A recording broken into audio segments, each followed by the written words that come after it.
So hello everyone, welcome this video. Actually मैं काफी time से बनाना चाह रहा था बट टाइम नहीं मिल रहा था, बट अभी टाइम मिला है थोड़ा सा रात को, तो सभी वीडियो बना रहा हूँ। सो देखो, अब हम डायरेक्ट स्टार्ट करते हैं कि क्या चीजें कुछ ना इस वीडियो में हमें क्वेश्चंस कुछ हैं, कुछ मेरे पास उनके हम मैं थोड़े से उनको एक्सप्लेन करने की कोशिश करूंगा। ठीक है। एक भाई ने पूछा था कि अगर कोई प्राइस ऐसे ऊपर से आ रहा है नीचे, मीन्स कि ये मान लो प्राइस, एक मिनट स्क्रीन पे लेके जाता हूँ पहले। हाँ, ये देखो, भाई ने पूछा कि अगर ये प्राइस कोई मान लो ऐसे ऊपर जाकर क्लोज हुआ है कहीं पर और मार्केट ऊपर खुल जाए, ठीक है, और वो नीचे आ रहा हो और इस प्राइस को डायरेक्ट ब्रेक कर रहा हो, तो हम इसमें बाय नहीं करेंगे या एंट्री नहीं करेंगे, ऐसा कुछ करके भाई बोल रहे थे। उन्होंने शायद कुछ गनसम सर टैक की भी थोड़ी सी बोले थे कि सर बोलेंगे कि मैं यहाँ पे एंटर नहीं करूंगा अगर वो वन वे नीचे आएगा, अगर होल्ड करके आएगा तब मैं एंटर करूंगा। देखो उसके पीछे लॉजिक क्या है, उसके पीछे लॉजिक क्या है, क्योंकि लॉजिक ये है कि गिरता हुआ नाइफ तो कोई नहीं पकड़ता। अगर कोई नाइफ ऐसे गिर रहा है तो आप उसको पकड़ोगे थोड़ी ना नीचे से, ठीक है, क्योंकि वो लग सकता है। तो ये अगर ऊपर से सीधा वन, मान लो गैप अप खुला, यहाँ पे क्लोज था और ये गैप अप खुला और ये नीचे आ रहा है, नीचे आते टाइम आप नाइफ गिर रहा है, ठीक है, ये प्राइस गिर रहा है, तो आप कहीं भी एंट्री नहीं करोगे। अगर आप मान लो यहाँ घुस गए या यहाँ कहीं घुस गए, कहीं भी घुस गए, तो आपको स्टॉप लॉस क्या रखोगे? स्टॉप लॉस बिल्कुल उसी कैंडल के हाई के ऊपर रखना पड़ेगा। अगर पहली कैंडल इतनी बड़ी बन गई तो आप इसमें एंटर नहीं कर सकते, ठीक है। आपको प्रॉपर एक स्टॉप लॉस की जगह चाहिए। स्टॉप लॉस की जगह हो सकती है कि मान लो इसने इस रेंज के बीच में होल्ड किया, ठीक है, ऊपर से गिरने के बाद होल्ड किया, उसके बाद फिर गिरना शुरू किया ब्रेकआउट देकर, फिर आप यहाँ पे एंटर करोगे, ठीक है। ब्रेकआउट के टाइम जो रीटेस्ट के टाइम आप यहाँ कहीं एंटर करोगे, आपको स्टॉप लॉस लगाने का होगा इस रेंज के ऊपर, कि इतनी रेंज के बीच में अगर बायर ऊपर नहीं लेके गए तो फिर वो इस रेंज के नीचे जाने के बाद ऊपर नहीं लेके आए, आपको यही स्टॉप लॉस लगाना पड़ेगा, ठीक है। और आपका इतना छोटा स्टॉप लॉस 1/2 आप सोचोगे आगे टारगेट, ठीक है। तो यहाँ पर लोग इस तरह से हम प्लान करते हैं। अभी देखो, अभी बात क्या है कि जैसे मान लो यहां से प्राइस गैप अप खुला, ये जो बायर जितने ऊपर लेकर गए हैं, ठीक है, जितना ये प्राइस पूरा स्ट्रेच कर दिया इन्होंने, ठीक है। अब ये किस होप में बैठे होंगे, जो भी होल्ड करके गए इनमें से, वो किस होप में बैठे, वो इस होप में बैठे कि कल को गैप अप खुलेगा। अब इन लोगों का टारगेट सिर्फ गैप अप ही है, फिर वो चाहे 20 पॉइंट का हो, चाहे 100 पॉइंट का, चाहे 200 पॉइंट का, जैसे गैप अप खुलेगा और इनको रेड कैंडल दिखना शुरू करेगी, निकलना शुरू कर देंगे, ठीक है। अब मान लो कि प्राइस खुला ऊपर यहाँ पर, ठीक है, और यहाँ से नीचे आना शुरू कर दिया, इट मीन की प्रॉफिट बुकिंग होना शुरू हो जाएगी, एकदम से ये नीचे आ जाएगा, ठीक है, ऊपर से। तो जितने ये लोग गए, ये इनमें से बहुत से लोग फिर प्रॉफिट बुक करना शुरू कर देंगे यहाँ पे, और ये शार्पली नीचे आ जाएगा। और अब अगर इसके बाद हम देखें तो स्पोर्ट कौन सी है, स्पोर्ट है कि जहाँ डे हाई, जो डे का हाई वो स्पोर्ट हो सकता है, जहाँ फिर लास्ट क्लोजिंग, क्योंकि क्लोजिंग तो बड़े लोगों के से वर्क की जाती है, तो जहाँ पर वो, तो हमारे पास ये रेंज आ जाएगी एक, ठीक है। अब प्राइस ऊपर से गिरता हुआ आएगा तो इस रेंज में रुकने की कोशिश करेगा वो पहले, क्योंकि स्पोर्ट की एक्ट करना है कहीं ना कहीं तो किस चीज को, तो वो यहाँ पर रुकने की कोशिश करेगा। अब अभी यहाँ पे सेलर नहीं आए, ठीक है, यहाँ पर सेलर्स नहीं आए, क्योंकि ये प्रॉफिट बुकिंग है, इन बायर्स की प्रॉफिट बुकिंग है, ये जो बायर्स है इनकी प्रॉफिट बुकिंग थी ये वाली। सेलर्स एक्टिव नहीं हुए क्योंकि सेलर्स के पास स्टॉप लॉस लगाने का जगह नहीं है, ये स्टॉप लॉस ये बहुत बड़ा बनता है अगर ऊपर से देखे तो। यहाँ पे सेलर्स नहीं ऐड होंगे, सेलर्स को प्रॉपर एक अच्छे से दोबारा ब्रेकआउट चाहिए। अब जब यहाँ पर ये होल्ड करेगा, ठीक है, होल्ड करने के बाद ऊपर निकलना कोशिश करेगा ना, ऊपर निकलने की कोशिश करेगा, ठीक है, तब यहाँ पे बायर ऐड होंगे, तब यहाँ पे बायर ऐड होंगे, क्योंकि उनको दिखेगा कि रेंज बनाई और ऊपर से आया था, रेंज बनाई, सपोर्ट लिया और ब्रेकआउट कर रहा है।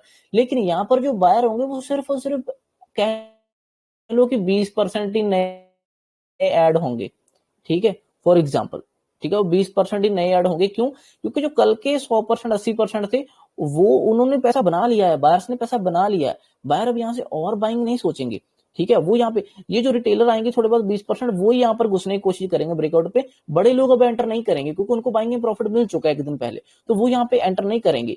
और 20% के हिसाब से फिर ये ज्यादा दूर तक शायद ना जा पाए, ठीक है ना, क्योंकि ये जो है कल के बायर ये दोबारा एंटर नहीं करेंगे। अगर इनको दोबारा एंटर करना तो फिर ये एग्जिट ही क्यों करते, है ना, फिर तो ये सीधा वेट कर लेते कि यहाँ से फिर ग्रुप पर ही जाना है, तो फिर तो इनमें से एंटर नहीं करेंगे। हाँ, अगर इनमें से कुछ लोगों ने प्रॉफिट बुक किया, दोबारा नई एंट्री ढूंढ रहे होंगे, फिर वो यहाँ पे एंटर करेंगे इस ब्रेकआउट पे, लेकिन वो भी इस 20% के बीच में आ जाएंगे, क्योंकि जितने मान लो जो 100% लोग थे, ठीक है, ये 100 के 100 दोबारा यहाँ पे एंटर नहीं करेंगे इस ब्रेकआउट पे, ठीक है ना। इनमें से कुछ लोग बैठ जाएंगे आराम से, कुछ लोगों का पूरा हफ्ता ही कंप्लीट हो जाएगा, पूरा हफ्ता ट्रेड नहीं करेंगे, कुछ लोगों का वैसे ही डन हो जाएगा।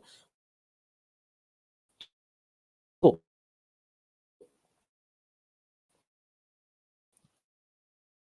अब यहाँ पर बायर्स का इतना होप नहीं है, क्योंकि बायर को पैसा मिल चुका, तो बायर यहाँ पे ज्यादा हैवी क्वांटिटी में, मतलब बहुत ज्यादा बायर एकदम से नहीं आएंगे। क्या लोग 100% ही बायर यहाँ पे आ जाएंगे, वो नहीं आने वाले, उनको पैसा मिल चुका है। तो यहाँ पर सबसे हाई चांसेस होता है कि अगर ये होल्ड करके फिर से ब्रेक कर रहा है ना, अगर तो बायर तो वैसे भी निकल रहे हैं, बायर ने पैसे भी प्रॉफिट बुक किया।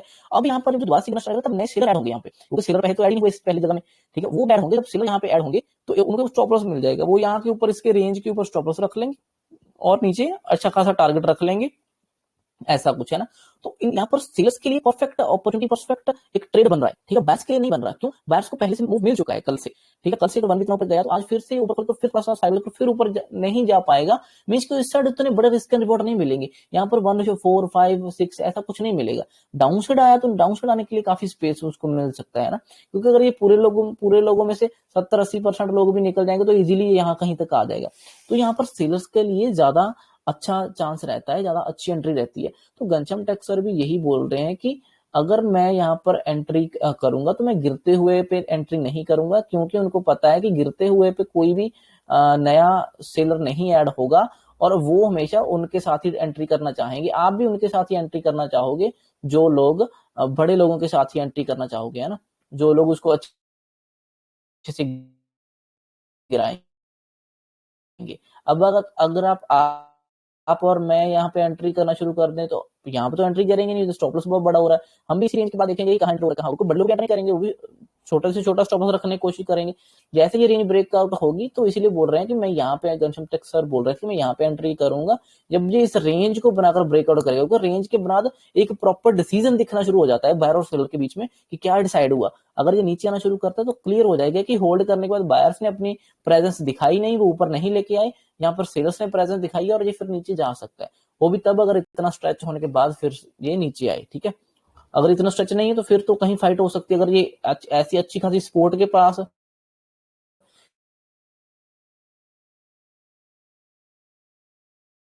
यहाँ कहीं फाइट हो रही होती, फिर तो देखना पड़ेगा ना किसी साइड ब्रेक कर रहा है प्रॉपर, फिर तो बायर भी अच्छी तरह से उठ सकते थे, क्योंकि बायर को भी इतना कुछ मिला नहीं होगा। लेकिन यहाँ पर इस सिचुएशन में बायर को बहुत बड़ा ट्रेंड मिल चुका है, ट्रेंड, ठीक है, मिल चुका, तो वो निकल गए। तो एक ये उनका क्वेश्चन आंसर था कि यहाँ पर वो इसलिए होल्ड करने को बोल रहे हैं ताकि उनको बाकी सेलर्स, बड़े सेलर्स भी साथ में मिलेंगे, उनको भी ब्रेकआउट देखेगा तो वो भी छोटे स्टॉप लॉस के साथ यहाँ पे स्टॉप लॉस रखकर फिर एंटर करेंगे, यहाँ पे एंट्री, यहाँ पे स्टॉप लॉस रखेंगे ताकि उनको टारगेट मिले। क्योंकि गिरते हुए नाइफ में, अगर गिरते हुए प्राइस में कोई भी एंटर नहीं करना चाहेगा, ठीक है, क्योंकि क्या पता वो कहाँ से वापस घूम जाए, ठीक है। तो अब हमें, हर ट्रेडर यही चाहता है कि उसको छोटा से छोटा स्मॉल उसको एसएल मिले, छोटा से छोटा स्टॉप लॉस लगाने के लिए मिले और टारगेट वहां पे बड़ा मिले, हर को यही चाहता है। तो उसी बेसिस पे ये सब ऐसे करके, ठीक है। अब दूसरी बात, दूसरा क्वेश्चन ये है कि फोमो एंट्री इमोशंस के साथ कैसे जुड़े होते हैं हम, डर कहाँ लगता है, ठीक है, और ये सब प्रॉब्लम्स की जड़ क्या है उसके बारे में देखते हैं। देखो फोमो एंट्री क्या है, फोमो एंट्री कब होती है? देखो फोमो एंट्री होती है जब आपके पास कोई प्लान ना हो, ठीक है। अगर आपके पास कोई ट्रेडिंग प्लान नहीं है ना, तब आप फोमो एंट्री करोगे, क्योंकि आपको पता नहीं है कहाँ पे एंटर करना है, कहाँ पे एग्जिट करना है, तो आप कहीं भी घुसने की कोशिश करें। जब भी आपको कुछ ब्रेकआउट कुछ दिखेगा आप एंट्री करने की कोशिश करोगे, और उसमें फिर एट द एंड लॉसेज ही होंगे ज्यादा से ज्यादा। लंबे टाइम में ये फोमो एंट्री नहीं चल सकती, क्योंकि एक दो बार 2-4 बार अच्छा पैसा दे भी सकती है, ठीक है, बाई लक अगर मिल जाए कुछ तो, बट लंबे टाइम में ये नहीं चल सकता, ठीक है। और इमोशंस कहाँ पे आते हैं? इमोशंस आते हैं जब आप किसी चीज को इमोशनली उसके साथ जुड़े हुए हैं, और ट्रेडिंग ऐसी चीज है जिसके साथ इमोशन नहीं जुड़े होने चाहिए। अब इमोशंस क्या है? आप इमोशंस के साथ आप ट्रेडिंग में इस तरह से जुड़ जाते हैं, जैसे मान लो आपको चाहिए कि कह लो आप चाहते हो कि 5,000 प्रॉफिट हो जाए या 4,000 2,000 प्रॉफिट हो जाए, आप ऐसा चाहते हो ना। प्रॉफिट क्यों हो जाए? क्योंकि आपको उसकी जरूरत होगी, कहीं ना कहीं आपको खर्च करने होंगे, ठीक है, कोई जरूरत होगी। बट ऐसे पैसा नहीं मिलेगा जब तक आपको ट्रेडिंग के बारे में नहीं पता था। जब मान लो अभी भी आप मान लो प्रॉफिटेबल ट्रेडर नहीं बने हो, अभी भी जो आपका घर चल रहा है ना, अभी भी तो अपना खर्चा कर ही रहे हो ना, अभी भी तो सब कुछ कर ही रहे हो, ठीक है, और काम कर रहे हो जो भी, ठीक है, उसमें से सब कुछ चला ही रहे हो ना। तो इसके साथ इमोशनली अटैच क्यों हो रहे हो? क्योंकि आपको इससे जल्दी और बड़ा पैसा चाहिए, ठीक है, वो ऐसे नहीं मिलेगा। उसके लिए क्या होता है कि पहले आपको लर्निंग, ये देखो मैं आपको ना ग्राफ में समझाता हूँ। ये हमारा ग्राफ है, ठीक है, आपको यहाँ से स्टार्ट करना है, आपकी लर्निंग जीरो से स्टार्ट करनी है और ये अच्छी खासी लर्निंग करनी पड़ेगी।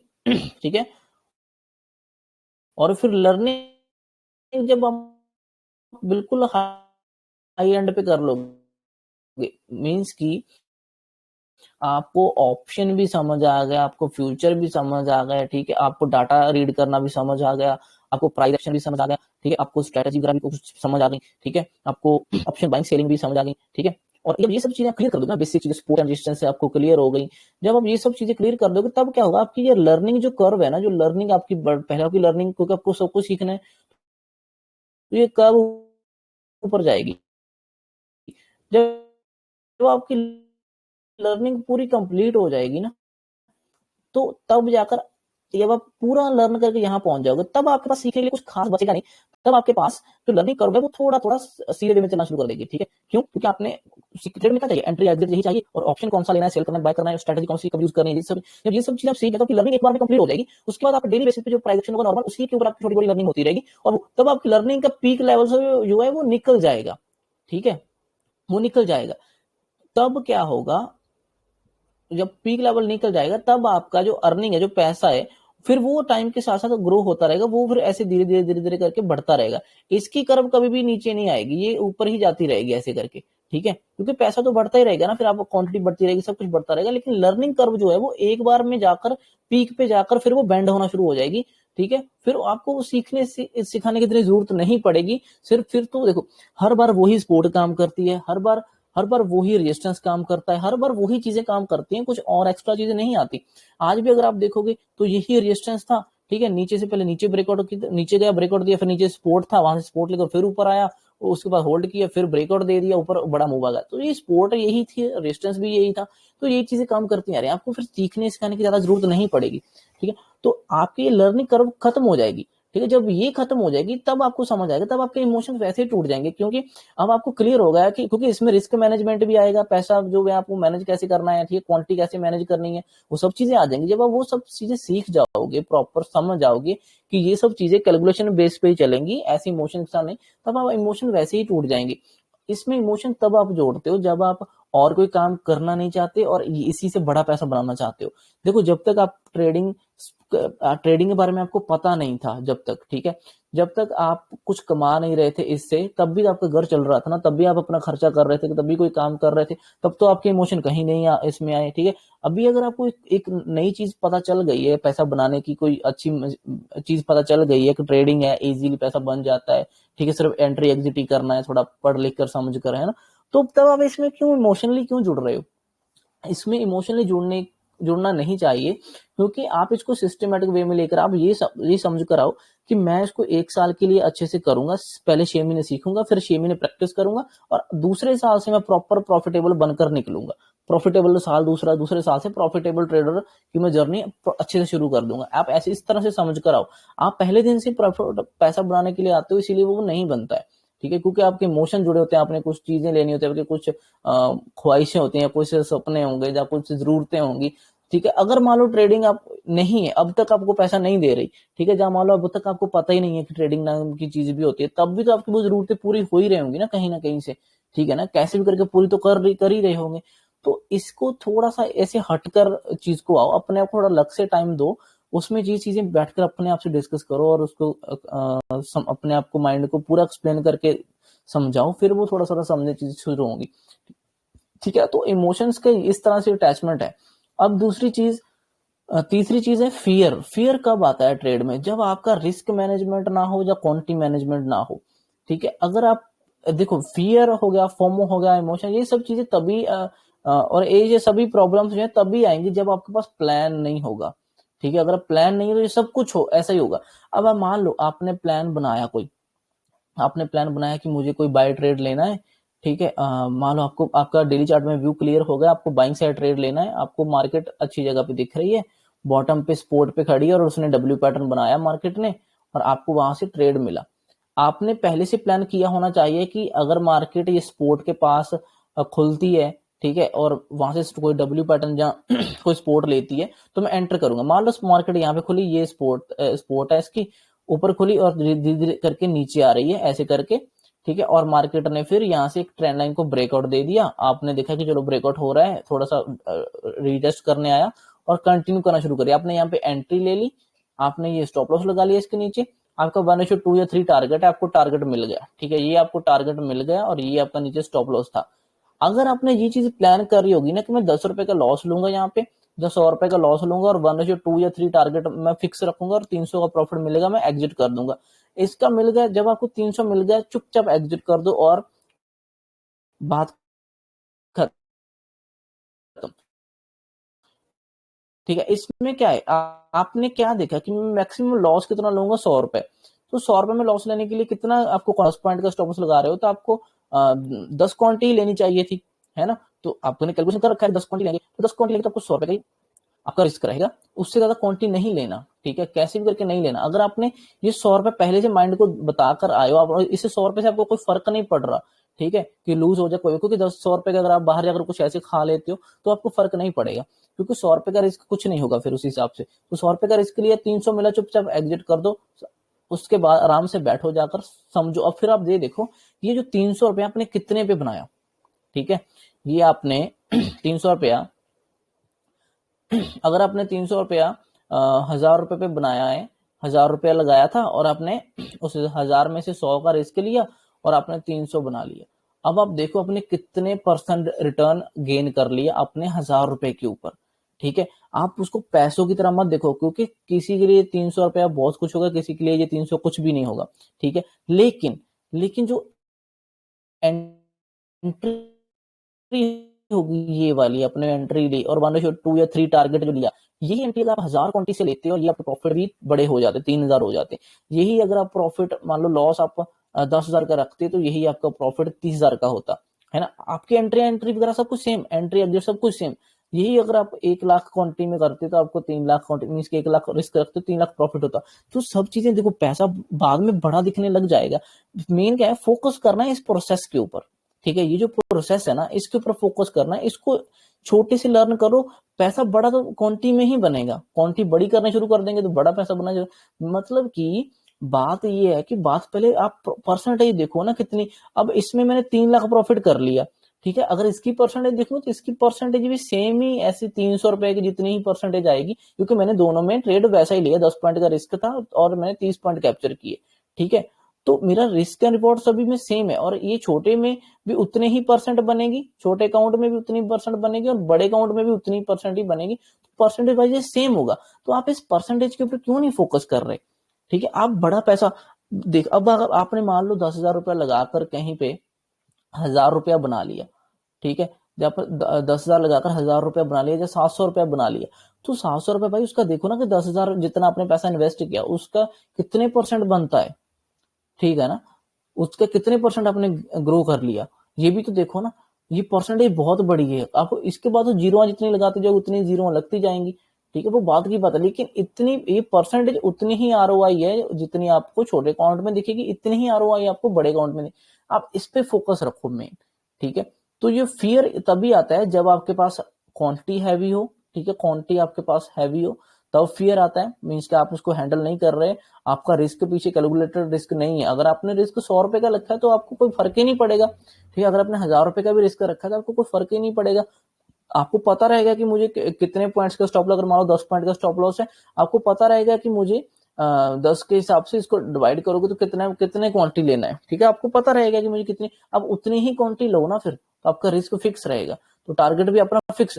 अब मार्केट जाने को देखो, अगर मान लो मार्केट आपने यहाँ नीचे से बाय किया, ठीक है, आपका टारगेट ये था, आपने ये टारगेट ले लिया, यहाँ तक पहुंचा, आपको टारगेट मिला, आपको 1:3 मिला, आपने 3,000 प्रॉफिट कर लिया, 1,000 रुपए का रिस्क रखा था, 1:3 आपने बना लिया। इसके बाद मार्केट ये गई ना, तो इसके लिए रिग्रेट मत करो, ये मत सोचो कि मैं इतना बड़ा पकड़ना है, ये पकड़ना है, तो कभी कभार होता है, इसको क्यों, आपने जो प्लान किया था वो तो हुआ है ना, तो चुपचाप उतना प्रॉफिट लो और कंप्लीट फिनिश कर दो उसको, मार्केट को क्लोज कर दो। ये ही आप प्लान करो, हर रोज आपको इसी तरह से प्लान करना है और आपकी प्रॉब्लम्स काफी सॉल्व हो जाएंगी, ठीक है। अब इसके बाद एक और प्रॉब्लम,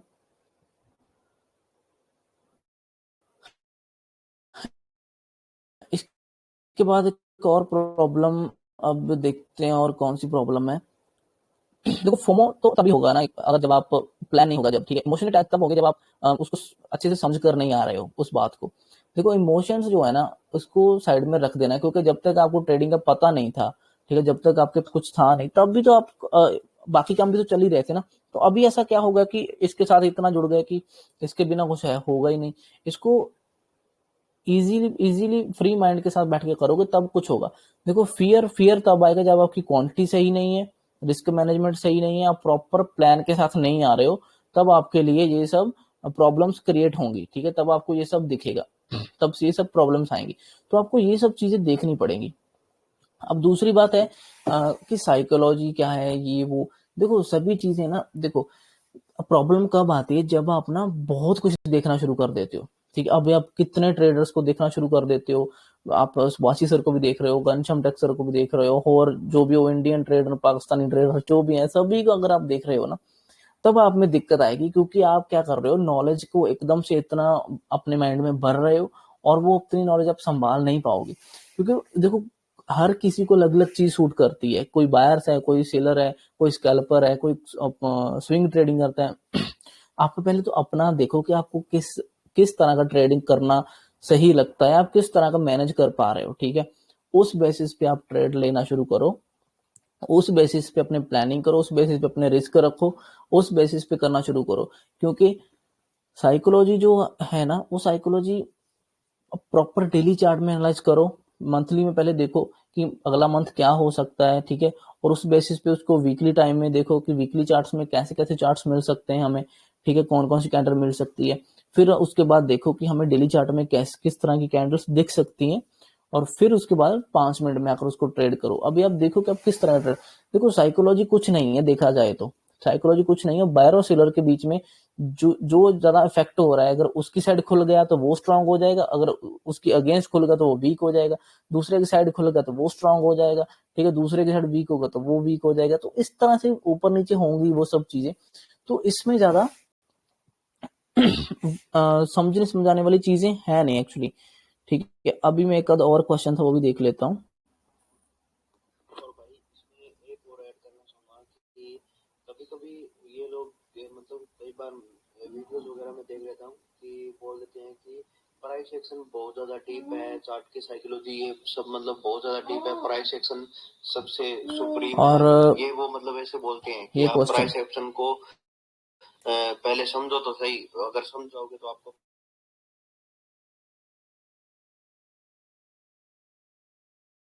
प्राइस एक्शन सुप्रीम है, और अगर ये सीखे तो उसके बाद हम अपनी साइकोलॉजी को कंट्रोल कर लेंगे, फियर इमोशन इन सबको। पर फिर कभी कभी कुछ लोग ऐसा बोल देते हैं कि ये स्किल तो प्राइस एक्शन टेक्निकल ये चार्ट की साइकोलॉजी ये सब तो 20-21% है, बाकी तो आपका सिर्फ साइकोलॉजी है। तो यहाँ पे थोड़ा सा कंफ्यूज हो गया कि असल में क्या चीज ज्यादा मैटर करती है। क्या सच में ऐसा है कि मतलब जिस तरीके से लोग मतलब प्राइस एक्शन क्या सच में इतना ईजी है क्या कि हर कोई सीख सकता है प्राइस एक्शन को? और फिर तो अगर हर कोई मतलब प्राइस एक्शन को सीख रहा है फिर तो भाई लोग जो 95% फेल होते हैं वो फिर ह्यूमन साइकोलॉजी के अंदर ही होते होंगे। और अगर प्राइस एक्शन सबसे मतलब सच में डीप है, समझना मुश्किल है, तो ऐसा नहीं है कि प्राइस एक्शन सिर्फ 20% होगा। तो इसके ऊपर मतलब यार आप देखो प्राइस एक्शन मुश्किल नहीं है, प्राइस एक्शन सिंपल ही है, प्राइस एक्शन को सीखना समझना सिंपल ही है, इतना कोई मुश्किल नहीं है। बस दिक्कत पता कहाँ है, दिक्कत यह है कि अगर आप सभी जैसे आपने बोला कि लोग बोल रहे हैं कि 80% साइकोलॉजी है, ठीक है, बाकी टेक्निकल जो चीजें हैं और जो चीजें हैं रिस्क मैनेजमेंट ये वो सब ये 20% चीजें हैं। तो अगर मान लो अगर मान लो ये 80% आपने सही कर लिया, आपने 20% छोड़ दिया, तो एंट्री क्या करोगे? अगर आपने टेक्निकली कोई ब्रेकआउट देखा ही नहीं तो एंट्री कहाँ पे करोगे, है ना। तो कहने का मतलब कि ये 20% नहीं है अगर देखा जाए तो, ठीक है। अगर ये 20% देखो अब तो ऐसे हिसाब से तो अब 80% क्लियर होगा तो 20% की जरूरत ही नहीं है, 80% पे प्रॉफिटेबल हो जाओगे साइकोलॉजी के बेस पे, है ना। लेकिन साइकोलॉजी के बेस पे प्रॉफिटेबल थोड़ी ना हो जाओगे अगर आपने 20% में टेक्निकल भी है, रिस्क मैनेजमेंट भी है, वो सब चीजें देखी नहीं, तो फिर आप एंट्री कहाँ करोगे, कैसे मैनेज करोगे? तो मतलब कि आप ये समझो कि कोई भी 20-80% मेरे हिसाब से नहीं है, आप समझो कि दोनों चीजें 50-50% है, ठीक है। टेक्निकली चीजें भी आनी चाहिए, ठीक है, और साइकोलॉजी भी आपकी सही होनी चाहिए। साइकोलॉजी भी सही होनी चाहिए और टेक्निकल चीजें भी सब आपकी सही होनी चाहिए, रिस्क मैनेजमेंट ये वो सब कुछ चीजें होनी चाहिए, तभी आप प्रॉपर ट्रेड कर पाओगे। ठीक है, हर चीज अपनी अपनी जगह पे पूरा रोल प्ले करती है। किसी एक चीज के बिना दूसरी चीज काम नहीं करेगी और दूसरी के बिना पहली चीज काम नहीं करेगी, तो ये सब चीजें आपस में जुड़ी हुई हैं। तो ये कोई एक चीज अलग से हम नहीं फोकस कर सकते, वो सब कुछ लेकर चलना पड़ेगा साथ में। ठीक है, अब एक और देखते हैं क्वेश्चन। भाई आपसे एक सवाल था, और सवाल इसलिए था आपसे, मतलब जैसे कि आप एक प्रॉफिटेबल ट्रेडर बन चुके हो, आपकी जर्नी रही है, तो आपने ये चीज एक्सपीरियंस की होगी, जो लोग बोलते हैं वो सही है या फिर गलत, ये आप ही मतलब बता सकते हो अभी। कि एक तो भाई जैसे चार्ट की साइकोलॉजी होती है वो तो मतलब आप अच्छे से समझाते हो और आपको तो अच्छे से पता भी है, पर एक जो ह्यूमन साइकोलॉजी जिसको बोलते हैं कि प्रॉफिट लॉस में कैसे रिएक्ट करना है, अपने इमोशंस पे कैसे कंट्रोल करना है, तो कुछ लोग ऐसा बोलते हैं भाई कि स्किल तो हर कोई सीख लेगा, और जो ये टेक्निकल वगैरह चार्ट की साइकोलॉजी ये भी मतलब लोग सीख लेंगे, पर लोग ट्रेडर 5% लोग ही सक्सेसफुल क्यों बनते हैं? क्योंकि वो जो ह्यूमन साइकोलॉजी होती है जिसकी वो मतलब बात करते हैं, साइकोलॉजी माइंडसेट की, कि लॉस में कैसे रिएक्ट करना है, प्रॉफिट में कैसे रिएक्ट करना है, अपने इमोशंस को कंट्रोल कैसे रखना है, वही है 80% हिस्सा ट्रेडिंग का। तो भाई मैं बता देता हूँ कि मैं क्या सोचता था इससे पहले और अभी जो मुझको सुनने को मिल रहा है वो क्या है। पहले तो भाई मैं सोचता था कि जैसे अगर मुझको चार्ट की साइकोलॉजी समझ में आएगी, चार्ट जब दिखाएगा तभी एंट्री लूंगा, यानी कि चार्ट में अब उस टाइम पे मुझको फोमो नहीं होगा, जैसे मैं मतलब चार्ट। हाँ, जब आपको चार्ट एंट्री दिखाएगा ना, जब आपको, अब देखो मान लो कि ये देखो,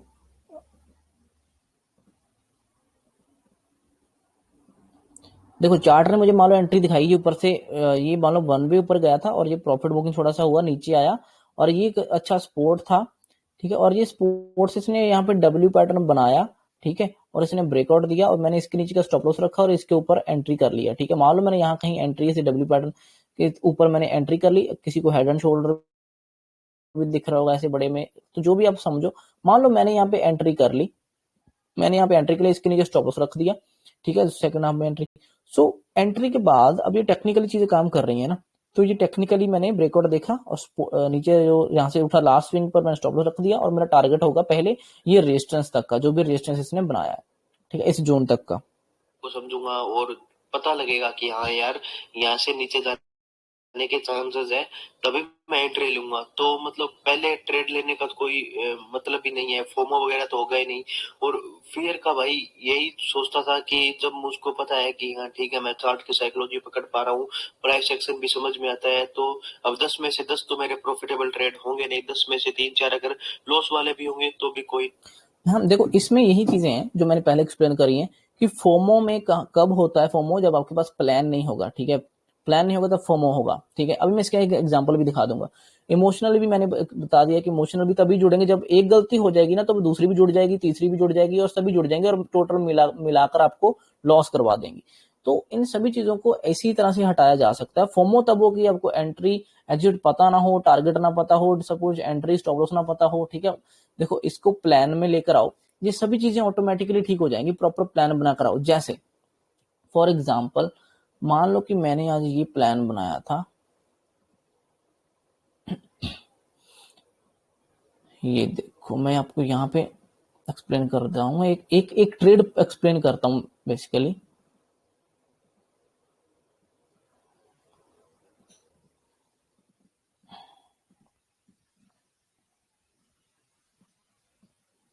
चलो इसी का ही कर लेते हैं एक्सप्लेन, है ना, इसी को कर लेते हैं, आज का कर लेते हैं।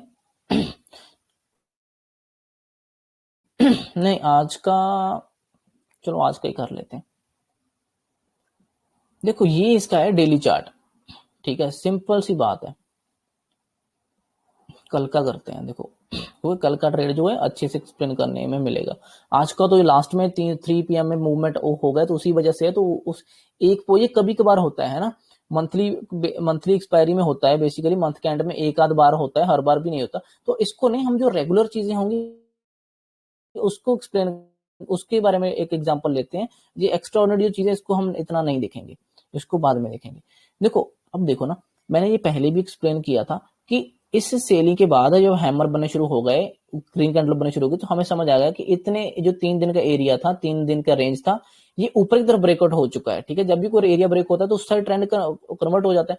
ऊपर खोला तो ये ऊपर जाना शुरू कर दिया। अब इसके बाद हमारे जब ऊपर जाना शुरू कर दिया, इसके बाद हमारे पास रेजिस्टेंस कौन सा था, यही एक रेजिस्टेंस आ रहा था जहां से रेड कैंडल बनना शुरू हुई थी। ठीक है, इससे पहले कोई रेजिस्टेंस हमें प्लान करना ही नहीं चाहिए। ठीक है, इससे पहले कोई भी रेजिस्टेंस प्लान नहीं करना चाहिए। इतने में हमें बाइंग के ट्रेड ही प्लान करने चाहिए थे। ठीक है, अब देखो, मान लो जब तक ये ग्रीन कैंडल बनी थी, ये 3 ग्रीन कैंडलें बनी, इस 3 रेड कैंडल के बाद ये ऊपर की तरफ आया और यहाँ पे क्लोज हुआ। अभी क्या हुआ है कि यहाँ पे जब जो क्लोज हुआ ना, इसने इस राउंड नंबर के ऊपर क्लोज किया है 17,800, जो कि एक राउंड नंबर सा है और सब इसको ध्यान में रखेंगे। यहाँ पर उसके ऊपर क्लोज हुआ, मीन्स की ये 800 वाले निकल गए। ठीक है, जो 800 वाले सेलर वगैरह होंगे वो इसने क्लोजिंग करते करते निकाल दिए और इसके ऊपर क्लोज दे दिया। तो अब ये एक्टिव नहीं होंगे क्योंकि इनके ऊपर क्लोज हो गया। अब ये हाथ नहीं लगाएंगे। इसके बाद हाथ कौन लगाएगा, इसके बाद हाथ लगाएगा ये वाले, यहाँ पर ये जो सेलिंग का शुरू हुआ था ना, ये रेड कैंडल का, ये लोग हाथ लगाना शुरू करेंगे इस लेवल पर जब ये आएगा। ठीक है, इसके बाद कौन सा आएगा, इसके बाद जो भी हाथ लगाने आएगा वो आएगा राउंड नंबर के बाद, क्योंकि 800 निकल गया, 900 वाला जो है वो आएगा जो कि राउंड नंबर होगा। उसके बाद 18,000 सीधा 100 पॉइंट पे जो राउंड नंबर वो आएंगे। अब देखो ना, जब इसके बाद ये यहाँ पे क्लोज था, हमें पता था कि अब इसके बाद इसको ऊपर ही जाना है क्योंकि 2-3 दिन से ऊपर आया। अब देखो, अब बोलोगे कि back to back green candle है, ये ग्रीन नहीं है एक्चुअली में, क्योंकि इसमें पुल बैक बहुत लिए थे इन्होंने। देखो ये भी कितना डीप पुल बैक लेकर रिवर्स किया, इसमें दोनों साइड पुल बैक ऊपर हाई और लो मारे हुए हैं। ये जो ग्रीन कैंडल बनी, ये पहले रेड बन गई थी, मींस कि इसने सेलर कुछ निकाल दिए, कुछ सेलर को निकालने के बाद फिर ये ग्रीन बनकर क्लोज हुई है। अगर आप बड़ा ट्रेंड डाउन साइड एक्सपेक्ट कर रहे हो, मेक श्योर कि वो अच्छी रेजिस्टेंस पर हो, अच्छी रिजेक्शन के लेवल पर हो। ठीक है, अच्छा बड़ा रेजिस्टेंस हो सकता है राउंड नंबर हो सकता है वो बहुत बार बार वहां से नीचे आया हो। ठीक है, अच्छा रेजिस्टेंस हो, और उससे पहले जो ग्रीन कैंडलें बनती हुई आ रही है ना, उनमें सेलर कहीं निकले ना हो, ज्यादा ज्यादा सेलर नहीं होने चाहिए। जैसे जैसे ये देखो, मान लो मान लो कि ये प्राइस सीधा ऊपर गया, ठीक है, होल्ड करके और ऊपर चला गया। ठीक है, और मैं यहाँ पे प्रॉफिट बुकिंग का सोच रहा हूँ कि प्रॉफिट बुकिंग आएगी। यहाँ पे उतनी अग्रेसिव प्रॉफिट बुकिंग नहीं आएगी क्योंकि एक बार सेलर यहाँ पे निकल चुके हैं। देखो, ठीक है, यहाँ पे प्रॉफिट बुक थोड़ा कर चुके हैं, लोग पैनिक हो गए, थोड़ा बहुत इधर हो गए, यहाँ पे सेलिंग आ गई थी एक बार। तो यहाँ पर मान लो 25% भी सेलर निकल गए होंगे ना, तो ऊपर हमारे पास 10% यहाँ रख लो। ठीक है, 7%, 10 रख लो, 10% यहाँ पे निकल जाए। ठीक है, उसके बाद थोड़ा ऊपर खुल जाएगा, तो ऊपर खुला तो फिर प्रॉफिट बुकिंग थोड़ी सी आ जाएगी। ठीक है, हाई के पास तो 25% वहां रख लो, तो 50%, और ये 60% सेलर तो निकल गए ना, ऐसे छोटे छोटे मूव के बीच में निकल गए। तो 40% लोग, 40% जो सेलर है वो इतना अग्रेसिव चीज नहीं कर पाएंगे, वो इतना मार्केट को गिरा नहीं पाएंगे। समझ रहे हो मेरी बात, वो इतना नहीं गिरा पाएंगे क्योंकि जो 40 ही बचे। हमें अगर अच्छा ट्रेड चाहिए तो वहां पे क्या है, हमें वहां पे कम से कम 70-80% सेलर होने चाहिए, वो ऐसे निकले ना हो, प्राइस सीधा सीधा ऊपर गया हो। ठीक है, छोटा सा पुल बैक लिया हो फिर ऊपर गया हो, फिर छोटा सा पुल बैक लिया फिर ऊपर गया हो। तो कहने का मतलब, यहाँ पर 10% लोग निकले हो और यहाँ पर भी कुछ 10% के करीब लोग निकले हो, लेकिन अभी भी 80% लोग बैठे हो क्योंकि कोई डीप पुल बैक आया ही नहीं है, तब अभी भी बायर उसमें बैठे ही हुए हैं प्रॉपर। तो जब जब ये फिर 80% में से कुछ 50% लोग भी एकदम से सभी एक ही साथ प्रॉफिट बुक करने आएंगे ना, तब फिर ये 10 वाला 100, 200, 400 तक जाता है। ठीक है, फिर हमें वो अच्छा मूव मिलेगा। अगर ऐसे बीच में अच्छे अच्छे डिप आ चुके हैं तो फिर आप ये एक्सपेक्ट मत करो कि जहां पर कोई रेड कैंडल बड़ी रेड कैंडल बन जाएगी। तो अब देखो, इस पे हमें क्या था कि इसमें क्या हुआ, ये सिंपल, ये कैंडल जो है यहाँ पे क्लोज था 800 के ऊपर। तो इसके बाद हम डायरेक्ट प्लान करेंगे कि अगर 800 के ऊपर ही ओपन हुआ तो ये 800 वाले तो निकले ही हुए हैं वो तो आएंगे नहीं। अगर ऊपर निकला तो ये इस रेजिस्टेंस को टच करने की कोशिश करेगा। ठीक है, और हो सकता है इसको ऊपर भी इसके क्लोज करने की कोशिश करे। तो जैसे ही ये ऊपर वो निकलेगा हम एंट्री करेंगे। अब देखो, इसने क्या किया था, ये इसका रेजिस्टेंस था, इसने 2 बार रेजिस्टेंस लिया था, उसके बाद इसने ना क्लोजिंग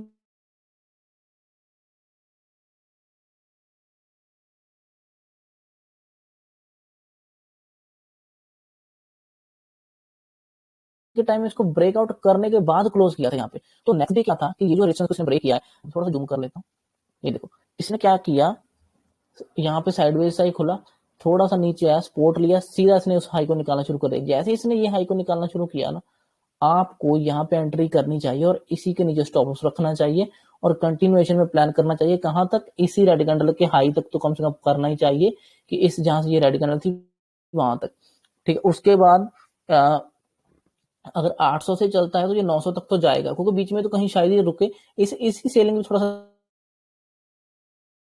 देखना पड़ेगा कि इस रेजिस्टेंस पे क्या करता है, क्योंकि यहाँ पे सेलर एक्टिव थे, ठीक है, यहाँ पे देखना पड़ेगा। अदरवाइज 800 से चलेगा तो 100 तक 100 पॉइंट चलेगा, 900 तक तो जाएगा राउंड नंबर तक। और हमें क्लियर है कि अगर इस सेलर को निकालना है बायर्स को, तो इसके ऊपर ही क्लोज करेंगे बायर, फिर ये निकलेंगे। तो और सीधा सीधा टारगेट हमारा 900 तक का था, और वो उसने वन वे सीधा सीधा धीरे धीरे जाकर दे दिया टारगेट, जो कि बहुत अच्छा ट्रेड था।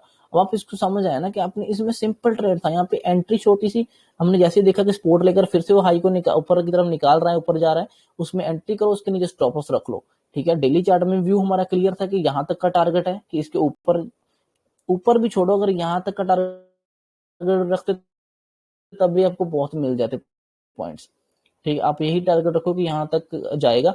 अगर इसको फ्लो में ब्रेक करके ऊपर चला गया तो आपको एग्जिट करने का टाइम ही नहीं मिला, तब आप थोड़ा और होल्ड कर लो, ठीक है। ऊपर चला गया सीधा ब्रेक करके, तो जहां भी आपको बैंड होता दिखेगा प्राइस, वहां पे प्रॉफिट बुक करो। तो इस तरह थोड़ा सा ना मैनेज करके चलोगे तो तब कुछ होगा। अदरवाइज देखो, हर किसी की जर्नी में हर किसी के अलग अलग तरह से सिचुएशंस हैं, ठीक है। कोई किसी तरह का करता है ट्रेड, कोई किसी तरह से करता है। तो आप अपना पहले देखो कि आपको कहाँ पे क्या चीज सूट कर रही है, ठीक है, हर किसी की जर्नी। और पहली बात, दूसरी बात ये है कि आप ना सभी को देखना छोड़ दो। आप क्या कर रहे हो, हर किसी को देख रहे हो। आप 3-4 ट्रेडर्स को देख रहे हो, 3-4 को एकदम से देखोगे तो फिर तो आप बहुत कंफ्यूज हो जाओगे। आप अपना तो फाइंड ही नहीं कर पाओगे कि आपका नीच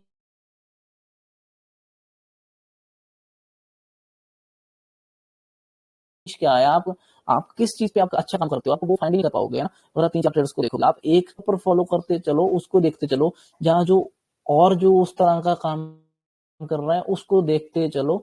ज्यादा सभी को मत देखो, ठीक है। हर कोई, आप बायर को भी देख रहे हो, मान लो आप घनश्याम तक सर को देख रहे हो, आप ऑप्शन बायर को देख रहे हो ज्यादा, ठीक है। अगर और कोई ऑप्शन सेलिंग करता है, आप उसको देख रहे हो, तो वो सेलर है, आप उसको भी देख रहे हो। आप दोनों की साइकोलॉजी मिक्स कर रहे हो, तब आप कुछ नहीं होगा, ठीक है ना।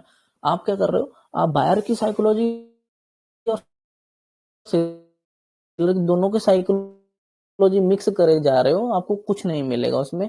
आप पहले अपना फाइंड करो कि आप बाइंग साइड अच्छा करते हो या सेलिंग साइड, आपको किस तरह का क्या करना चाहिए, ठीक है, किस तरह की सूट करनी कर रही है, आप उस हिसाब से देखो पहले तो, कि आपके पास पैसा कितना है, ठीक है, सेलिंग में जा सकते हो नहीं जा सकते हो, पैसे कम होने की वजह से आप बाहर बने हो, किस तरह की मजबूरी में बने हो, या किस तरह की प्रॉब्लम फेस कर रहे हो, क्या उस बेसिस पे आप पहले देखो कि मेरा अगर मान लो कि मेरा मेन तो है कि मैं ऑप्शन सेलर बनना है, ठीक है, लेकिन पैसों की कमी की वजह से मुझे बाहर बनना पड़ रहा है। तब आपको उस तरह की स्ट्रेटजी प्लान करनी चाहिए, उस तरह का पूरा प्लान बनाना चाहिए कि मैं करना तो मुझे वो है, लेकिन उससे पहले ये करना पड़ेगा। तो इसको मैं अगर बिल्कुल पॉइंट टू पॉइंट करूँ, तो मुझे क्या क्या चीजें देखनी पड़ेंगी बारीकी से, ताकि मैं ऑप्शन बायर पहले बन के थोड़े से पैसे बनाकर अकाउंट को बूस्ट करके फिर मैं सेलिंग में चला जाऊं, सेफ साइड चला जाऊं, ठीक है।